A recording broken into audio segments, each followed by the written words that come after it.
Okay. మీ పిల్లలు, వాళ్ళ పిల్లలు. మెయిన్ పరిస్థితి పిల్లలు ఎప్పుడు నాతోనే ఉన్నారు. హ్మ్. వాళ్ళ ఫాదర్ కూడా పిల్లలకి ఎప్పుడు వాళ్ళ సంరక్షణ చూస్తూనే ఉన్నారు.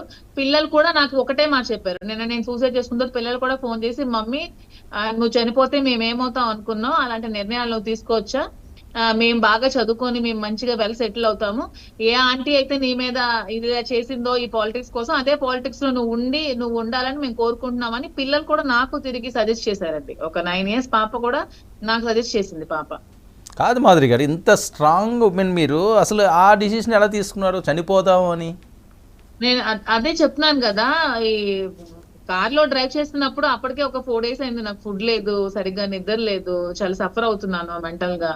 సఫర్ అవుతున్న టైంలో ఈ ఎలిగేషన్స్ అన్ని నామే చేసింది పర్వాలేదు, పిల్లల మీద కొంచెం నీచంగా కామెంట్ చేసింది, ఏదో చెత్త మాటలు మాట్లాడింది. హ్మ్.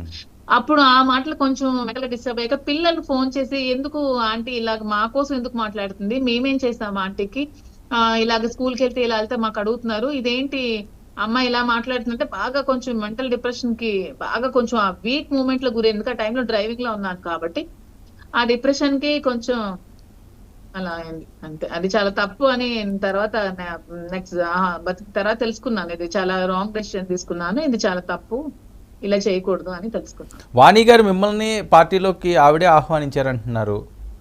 ఉమ్. సో ఆ మధ్యలో ఆ తర్వాత జరిగిన అంశం, ఆవిడకి ఒకసారి అక్కడ బాధ్యతలు అప్పచెప్పారు, ఇన్ఛార్జ్ బాధ్యతలు, ఆవిడకి ఎమ్మెల్యే టికెట్ అనుకున్నారు. ఆ తర్వాత ఏం జరిగిందండి? సడన్గా మళ్ళీ దువ్వాడ ఆవిడకి గారికి ఇచ్చారు. Correct point. ఆవిడకి ఎమ్మెల్యే టికెట్ అని అప్పచెప్పిన తర్వాత ఏ రోజు కూడా భర్త సపోర్ట్ తీసుకోలేదు.